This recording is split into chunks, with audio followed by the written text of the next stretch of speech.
तो चलिए फिर आप क्वेश्चन नंबर 5 को देखते हैं। देखो इसके अंदर हमें क्या बोला है, in question 4 point C is called a mid point of line segment A B.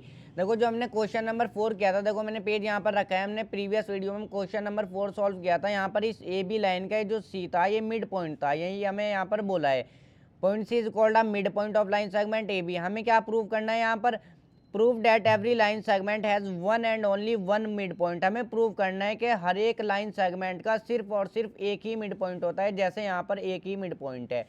हमें ये प्रूव करना है। तो सबसे पहले जो है देखो इसका जो है सॉल्यूशन करना स्टार्ट करता हूँ।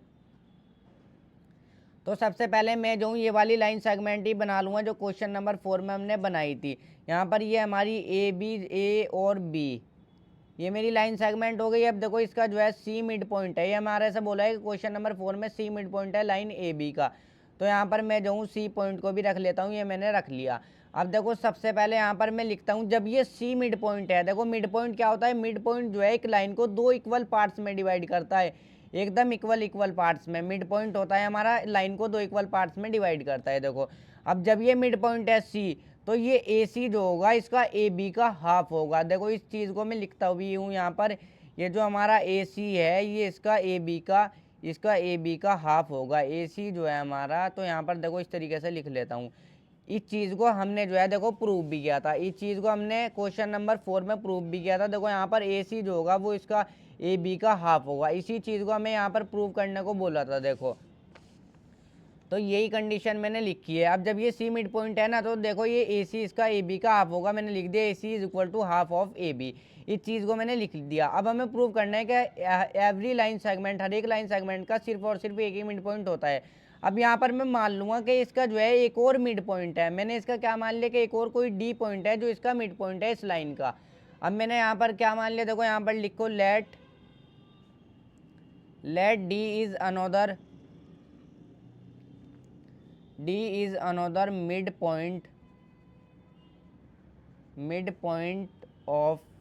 पॉइंट ए बी, चाहे इस तरह लिख लो। हमने क्या मान लिया, हमने मान लिया D is another mid point A B. इस ए बी लाइन का जो है डी ये मिड पॉइंट है, हमने ये मान लिया सपोज। अब जब ये डी मिड पॉइंट है, जिस तरीके से सी मिड पॉइंट था तो ये सी इसका हाफ था ए बी का, इसी तरीके से जब हमने इसको डी को मिड पॉइंट मान लिया तो ये ए डी जो होगा वो हाफ होगा इसका ए बी का। तो यहाँ पर सेम यही वाली कंडीशन लिख दो। देखो ये जो ए डी होगा ये इसका हाफ होगा किसका, ए बी का। देखो सी मिड पॉइंट था तो ए सी हाफ हो गया इसका ए बी का। अब जब डी मिड पॉइंट है, हमने डी को मिड पॉइंट मान लिया, तो ये ए डी इसका जो होगा हाफ होगा ए बी का। तो देखो ये वाली कंडीशन आ गई, इसको जो है ये इक्वेशन सेकंड हो गई। अब यहाँ पर से हमारा क्या कंक्लूजन निकलता है, देखो from first and second, first और सेकंड से। देखो अब हाफ ऑफ ए बी हमारा इक्वल है ए सी के, और हाफ ऑफ ए बी हमारा ए डी के भी इक्वल है। यही सेम चीज़ इसके इक्वल है, यही सेम चीज़ इसके इक्वल है, तो ये दोनों आपस में भी हमारे इक्वल हो जाएंगे। तो A C is equal to A D, ये दोनों ए सी और ए डी भी हमारे जो है इक्वल हो जाएंगे। अब देखो हमारा जो है ए सी जो है हमारा ए डी के इक्वल आ गया। अब देखो ए डी तो हमारा जो है इस लाइन का ये जो है इतना टुकड़ा है, छोटा टुकड़ा है, और ये जो ए सी है ये हमारा बड़ा टुकड़ा है। अब देखो ए सी तो हमारा ए डी तो हमारा ए सी के इक्वल हो ही नहीं सकता, और यहाँ पर हमारा जो है ए डी ए सी के इक्वल आ गया। ध्यान से समझो, देखो ए डी तो हमारी छोटी लाइन है, अब छोटी लाइन बड़ी लाइन के इक्वल कैसे हो जाएगी। इसका यहाँ पर ये मतलब है जब ये दोनों इक्वल आ गए, इसका यहाँ पर ये मतलब है ये डी पॉइंट भी यहीं पर लाई करता है, ये डी पॉइंट भी ये जो है यहीं पर लाई करता है, यानी कि ये जो है कोइंसाइड है। अब देखो इसको जो है एक एग्जांपल की मदद से भी समझा देता हूँ। देखो यहाँ पर सपोज ये एक लाइन है, देखो ये लाइन है, ये हमारा जो है ए पॉइंट है, ये हमारा जो है देखो यहाँ पर जो है बी पॉइंट है, ये वाला बी पॉइंट है। अब देखो यहाँ पर बी पॉइंट ये वाला रखता हूँ, ये वाला हमारा जो है बी पॉइंट है। अब ये सी पॉइंट है यहाँ पर इस तरीके से, और ये डी पॉइंट भी जो है हमारा इसी के ऊपर लाई करता है, यानी कि कोइंसाइड है। देखो इस तरीके से ये जो है सी पॉइंट को छुपा देता है डी पॉइंट, या फिर डी पॉइंट सी को छुपा देता है, इस तरीके से कोइंसाइड है।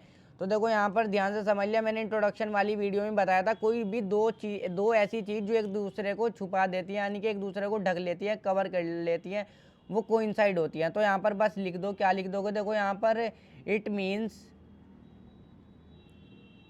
Means C and D coincide, यानी कि डी पॉइंट भी यहीं पर लाई करेगा, इस लाइन सेगमेंट का सिर्फ और सिर्फ एक ही मिड पॉइंट होगा। आप देखो छोटा यहाँ पर ए डी जो है हमारा वो ए सी के इक्वल आया है, अब छोटी लाइन हमारी बड़ी लाइन के एडी हमारा इतना है, इतना ये जो है हमारा इसके बड़ी लाइन के इक्वल थोड़ी ही हो सकता है। इसका मतलब है डी पॉइंट भी यहीं पर लाई करता है जब ये हमारा ए सी ए डी के इक्वल आएगा। अब डी पॉइंट भी जब यहाँ पर लाई करेगा फिर हो जाएगा हमारा, देखो ए सी भी ए डी के इक्वल हो जाएगा। तो यहाँ पर लिख दोगे हैंस इस तरह, हैंस इट, यहाँ पर लिख दोगे हैंस इस तरह EVERY एवरी लाइन सेगमेंट, देखो लैंग्वेज जो है आगे की यहाँ पर से लिख दोगे। हैंस इस तरह every line segment has one and only one mid point, यानी कि हर एक लाइन सेगमेंट का सिर्फ और सिर्फ एक मिड पॉइंट होता है।